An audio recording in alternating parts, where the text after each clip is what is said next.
Hello, you're watching Studio Ken. Make sure you don't miss any episode of Studio Ken by subscribing to the YouTube channel. To subscribe, search for Studio Ken on YouTube, click subscribe on the bottom right of your screen, and set a reminder. You can also watch Studio Ken on Diamond TV on Wednesday at 18:30 and on Saturday at 19 hours. Studio Ken, the home of Kennedy Gondwe on YouTube. To a Zambian born in the 2000s, talk of HIV and AIDS may sound somewhat foreign. But Zambians of a certain age know that the country was hit very hard by the AIDS epidemic for much of the 90s. Thankfully, much progress has been made in the fight against HIV, but the HIV burden hasn't gone away. My guest on Studio Ken is a politician who tested positive to HIV more than 23 years ago.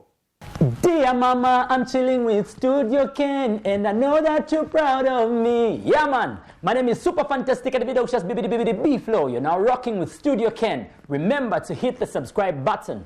Chances are. Princess Kasune-Zulu is a UPND Member of Parliament who in 1997 found out that she was HIV positive. But what she did next won her as many friends as well as enemies. She went public about her status and in the process defied her then husband as well as traditional taboos. Princess, welcome to Studio Ken. Well, thank you for having me. It's been long. Yeah, it's been long indeed. Many people say that you are proof that there's life and love after testing positive. Is that the way you look at yourself? Yeah, absolutely. I think for me, Kennedy, being HIV positive has taught me one thing, that you have to look at life as if that's the end of the world. So you look at every day as if there's no tomorrow. And secondly, it has taught me to say that there are people out there who shower you with love, who shower with encouragement, but also it is your responsibility to also shower others with love or with some kind of hope. And that's what I've tried to do. How did you overcome the stigma from friends as well as your family? So, you know, what is interesting is that a lot of people find it difficult to believe that I'm HIV positive. I think many people don't realize that it's just by the grace of God that I am still looking healthy, of course beautiful, you know, and I'm almost 45 years, I'm a grandmother now. So much has happened, but I've been one of those few people who have been fortunate to have lived positively but also healthy with HIV. So that created a situation, or sometimes it has created a situation where people think I'm joking or I'm lying about it, you know, but I keep encouraging people. Not everyone has had the opportunity that I've had. And for those that I saw some kind of stigmatization, I just brushed it off. And you know, I tell people that I am in a better place because I know my status. But imagine the people you do not know. And you may be laughing at someone, but you are infected yourself. And so for me, I've seen it that it's better to know than not to know. And I think sometimes when we talk of a stigma, we're talking of our own self-stigmatization. It has to come from inside out. So I have really tried to live a positive life within me so that that exudes to others. Suddenly, there is no stigma anymore. People realize, oh, she's funny. Oh, she is friendly. Oh, she's down to earth. And that takes over any other pre-perceived notions that they may have about it. In 1997, stigma was so rife. Yeah. How easy was it for you to repel it? You know, it wasn't easy because this is a time when people were dying of AIDS, especially at that time, because treatment wasn't as available as today. People will be laughing at other people, maybe not knowing that I'm also HIV positive. They'll be saying things which are not good. And I just try to brush it off. And sometimes, believe you me, I would use that opportunity to say, hey, I hear what you're saying, but actually I'm also HIV positive. Then they would sit up, you know, and then I would use that as an educational moment. So I have been different in the sense that I've always seen when people are saying something negative as a teaching moment. When I see that someone is genuinely ignorant about something, I would use it as a time to open up.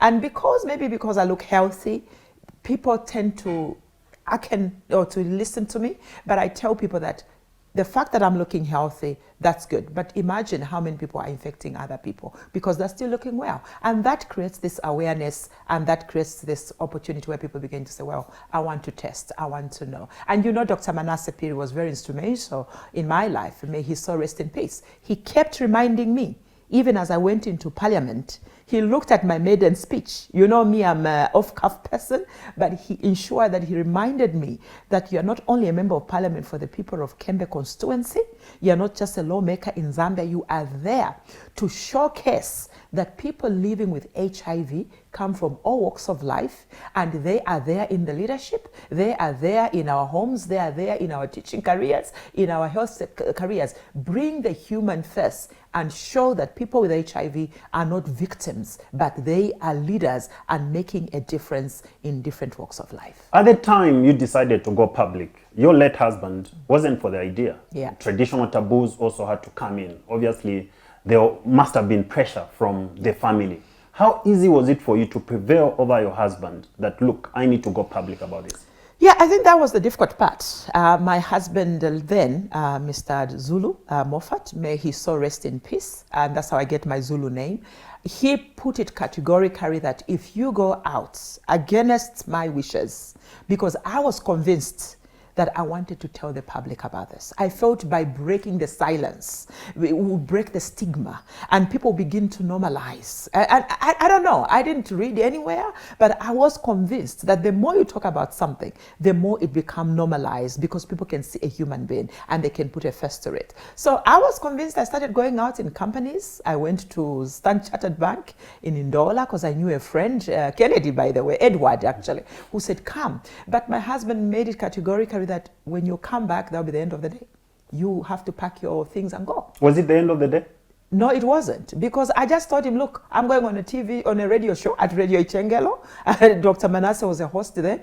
And he said, when you come back, you find your bags are packed. I said, I'm ready, because I had this passion, this conviction that if I can't save myself, because I was already infected, my parents had died of AIDS as well. I'd lost siblings to AIDS. Our baby sister died of AIDS before she turned 2. So I really wanted to make a difference in someone's life. If they were living with HIV, that they can live positively with it. And if they were not yet infected, that this is the way you can prevent it. Because I thought of myself, if someone had spoken to me, maybe I wouldn't have been in this situation. So really, from that point of view, I went against my husband's wishes, which wasn't easy.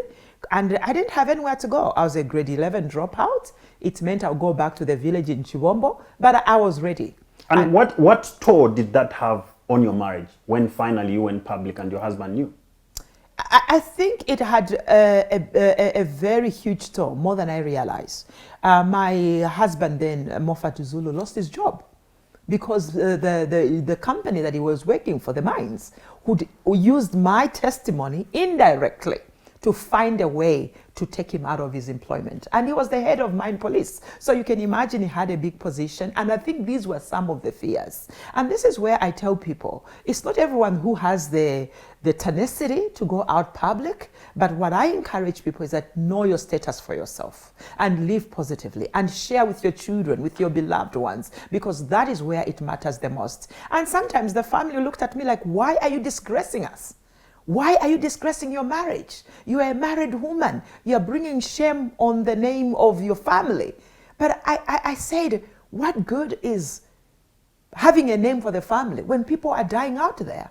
You know, I've always had this bending or leaning in life that I would rather make a difference for someone else. And I think, Kennedy, I would love to say that by me trying to help someone else, it has actually in return worked to my own favor. I feel like I've had a reason to wake up every day. I feel like it has brought so much joy in my life. I feel it has given me hope to say I don't have to die before I'm dead. And here I am. 23 years to almost 25 years later, because I speculate that I could have been infected around 1994, 1993. So that's a very long time.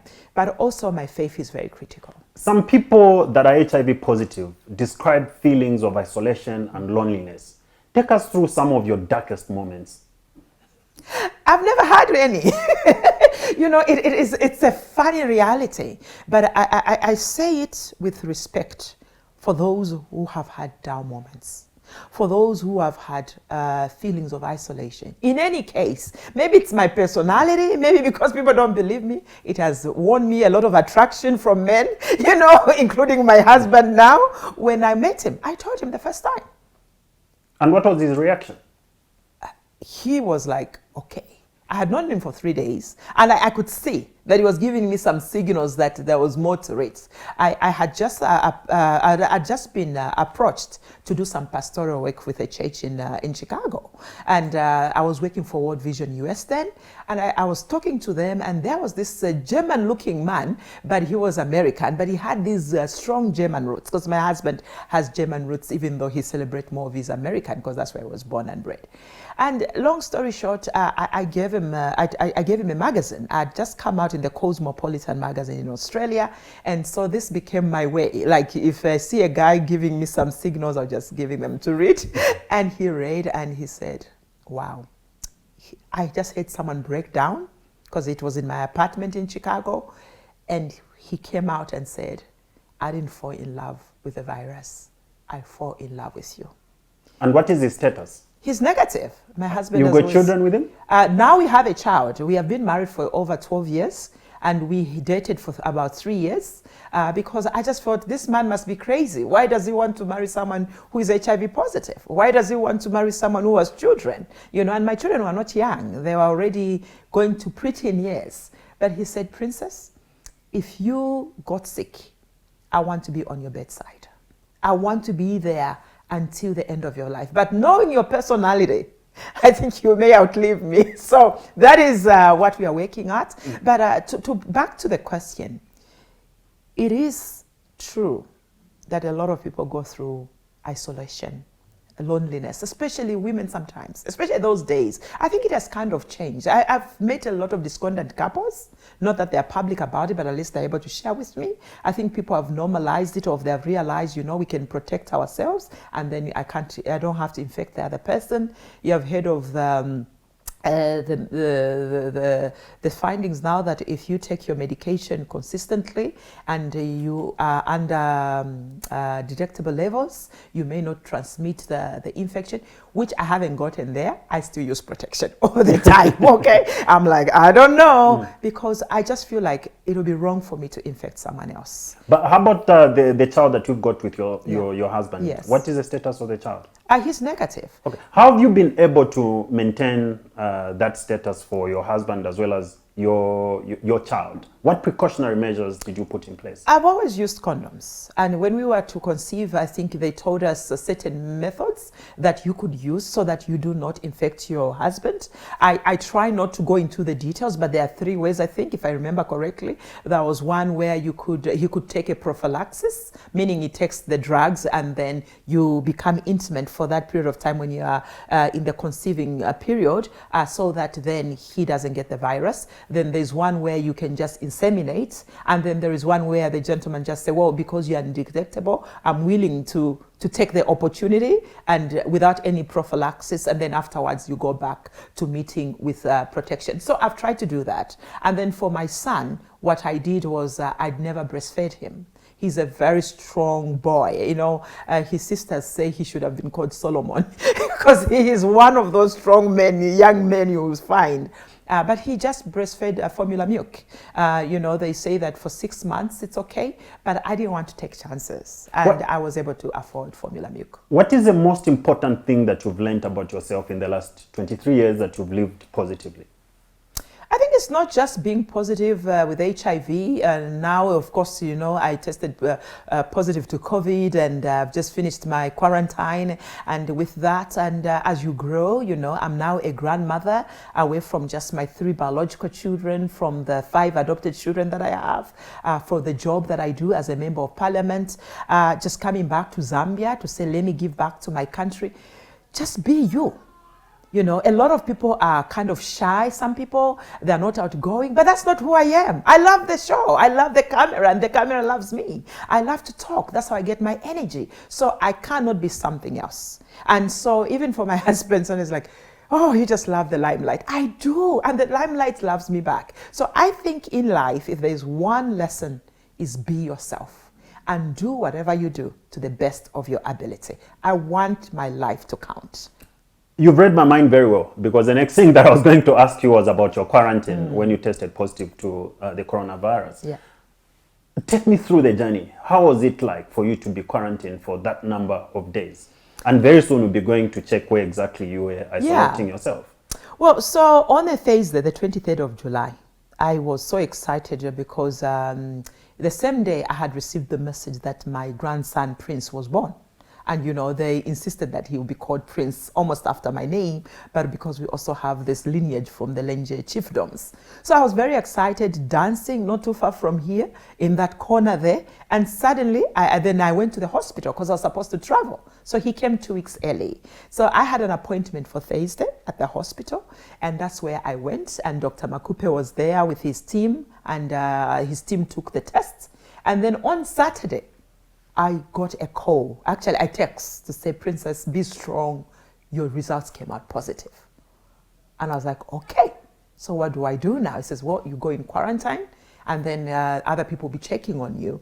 And then, of course, Dr. Mlenga brought me some medications they were giving when you are found to be COVID positive, and then I was encouraged on the vitamins. And so I was in this place where it is upstairs, so at least we're able to isolate the floor where me and my aunt actually were, and then the doctors would be downstairs and you'll be talking to them from the window. Literally, it was a funny scene, but I took it with strides. And I was telling my auntie this morning, I said, I think having her there in the other room, because we had to quarantine against ourselves too, even though both of us were found to be COVID positive.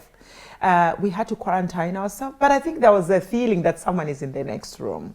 It was only yesterday, today is what, Thursday, so Wednesday, but I went to the window because someone was bringing me zinc, minerals, zinc, a pharmacist, a friend of mine. And he was downstairs where the doctors would come. And I looked outside the window. I felt like I was in a prison. So you can imagine, this is my 13th day or 14th day. That's when I was feeling that. So I really did try to walk around. Thank goodness there was like some gym equipment within the same floor. So I was able to walk there. So it was totally different from being at the hospital. Absolutely. One of the people who called me said, Princess, it's different because I was in the hospital. How easy is it for people like you that are HIV positive and may have the virus, the coronavirus that is in this period? Yeah. Is it easy for you to access your medication facilities and things like that? Again, I do, but what I always try to speak to is what is the current situation to the ordinary Zambian. Because when you're a member of parliament, already you're not in the ordinary bracket anymore by virtue of your office. So I think what we have to continue investigating is, are ordinary people also accessing treatment on time? Because what has happened with COVID-19, sometimes it has become the pre-focus that other things are falling off. But even this morning, I was being told that, you know, we have a lot of swabs for the first time. However, the reactive agents that are supposed to tell us what the diagnostic is or what the diagnosis is what is missing in this country. It is what is in shortage. So that is why you're hearing people say, I couldn't get my results after 14 days. And that is not good, because you may be walking around and you are already infecting other people. That is why what we have currently is the distance, it is masking up, you know, and it's also washing our hands frequently, and it's to ensure that we avoid crowds where it's necessary, because you just never know. And a lot of people, just like I was walking around with no symptoms at all. But let's remember that this COVID is affecting people differently, and other people have died. May their soul rest in peace, and we can only wish their families strength and to find solace in this difficult situation. And some people right now are on oxygen machines. So I don't want, this is the issue. I've been so fortunate by God's grace that whether it's HIV, whether it's COVID, I've come out very strong and positive, which is good. I thank God for that. But sometimes people misunderstand that and think either you are making it up, you're seeking attention, or it's not true. You are better off preventing yourself for other viruses than to be found to be positive. Back to your HIV status. I'm sure you've seen people that have died from the time that you tested positive yourself. Have there been any moments where you thought, I'm next now? No. Again, I don't know. Maybe it's the way, I don't know. God created me differently. But those are feelings that are normal if people are feeling that way. For me, I guess where I usually pause is where I say, when that time comes, what kind of a person will I be? That thought has crossed my mind. Will I still be joyful if God allowed it that I went through the process of AIDS? Because not everyone with HIV go through the process of AIDS. Some people just die of malaria. And that is why you find that people say, no, bafuile malaria. No, bakafu malaria, but HIV. Even with COVID, you're going to hear, oh, he just died of this. But the underlying or COVID-related death. So what kind of a person do you think you could be if that time came? I hope I'll be as joyful as I am.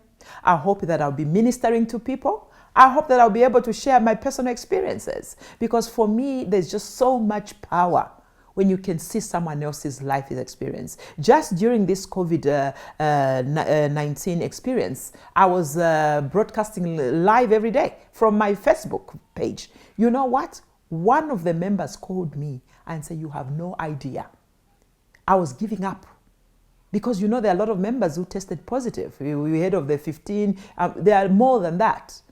But not all of them can have the courage to go public. But they said, because of the video that you are telling your own experience, someone showed me, I summoned the courage, and now I'm out of the hospital. That is the power. Even if it just helped one person, I'll be a happy person. What wisdom can you share with younger generations when it comes to sexual activity? My regret in life, I wish I had abstained. And if I couldn't abstain, I wish I had used protection all the time. Because you cannot tell who is positive with HIV. No one can come to you to say, hey, I want to sleep with you, but I've got AIDS or I've got syphilis. No, it is you to always presume the person you're going to have intimacy with is infected. And how are you going to protect yourself? So to my young persons out there, if you can abstain, great. There are a lot of things you can do within a relationship without physically being intimate. But if you choose to be, do not trust someone else. And I don't mean it as not trusting them in their personality or what they tell you. But when it comes to sexual relationships, protect yourself. This is what has killed us in Africa. A lot of our young people, they do not protect themselves. I didn't know what protection meant. That's why I ended up as a teenage mother at the age of 18. I didn't know how to use contraceptive at that age. Are young people having sex? Of course. But are they having protected sex? Most likely not. Not a lot of them. So protect yourself if you cannot abstain. So how do you start conversations about your HIV status? Do you beat about the bush or you just go straight into it? What do you think? That's what I'm asking you. I'm as frank as they come. I think if I was a man, I should have been called Frank, you know. But for me, it has always been this way. I just say it as it is. You know, I told my husband now, David, and then I said, tell your mom about it, because he was serious to marry me. He says, no, I can't. He waited until he felt the time was right. But I've always felt, I would rather tell you now, if you got to go, you got to go. And I'll respect that. If you want to be in my life, whether it's as a friend, whether it's as beyond just friendship, I would rather do that. But also, some people take time to know the person. And when they feel it's right, then they tell the person. But I've also seen a situation where people ended up doing things which they should have been doing and never told the person. And imagine the guilt conscious that you carry on. Matters of one's health are very private. Even doctors are trained to keep that confidentiality. Yet here you are, you went public about your status. Do you blame people that sometimes call you an attention seeker or a drama queen? I didn't know that there was such a concept about a drama queen. Look, if you are not making any news, then you're dead. I'll only die once in this life. When I die, you will not hear from me. But until then, this world will hear from me.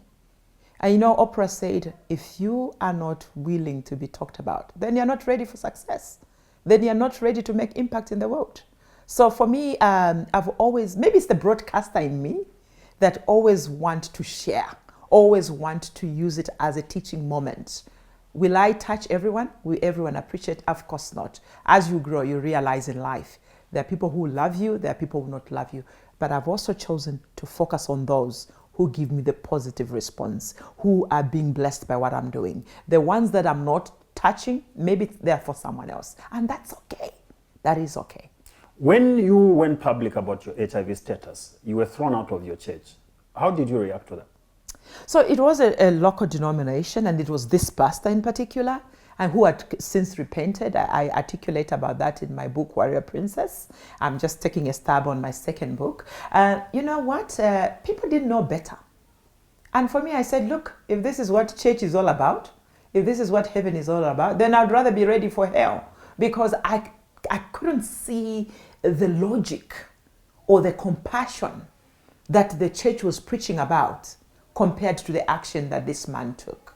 And it wasn't just him. There are a lot of priest friends who were kicked out of the priesthood at that time. I've got a friend of mine, Reverend Gideon Byamgesia, from Uganda. He has lived with HIV more than I have, and he has spoken around the world and the experience he received. But I think people are lacking information. So the same thing is going to happen with this COVID-19. People are scared of being stigmatized. People are scared of what will other people say. That is why a few of us who can summon the courage to share with the world that someone with COVID will not infect you anyhow, especially now they know, especially now that they have even been through quarantine, and they're better off than someone else who you don't even know. And the more we talk about that, the more we demystify this issue called COVID. It's here to stay for some time.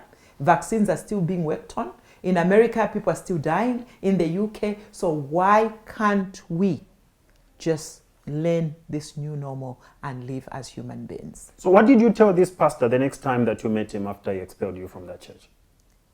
I just forgave him. You know, one of the things I've come to realize, when you don't hold grudges with people, you disarm them. And it's just such a joyful feeling. Anytime you hold bad feelings or grudge over someone, it takes a toll on you. So the more I grow, of course, my husband will say, look who is talking. That is the one place I still hold a lot of, if I'm upset, hey, I'm upset. My husband like, why don't you treat me like you treat everyone else? You know, everyone else, you forgive them like nothing happened. They do this to you. I don't know. But I guess someone has to get my bad side. And it ends up being my husband.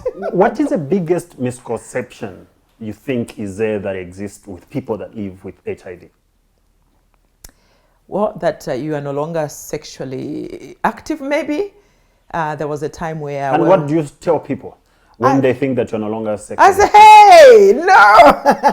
It's like now being 45, you're like, wow, I'm still sexually active. Because you used to think, you know? And now as a grandmother, can you imagine? How can I stop? You know, it's just the beginning of life.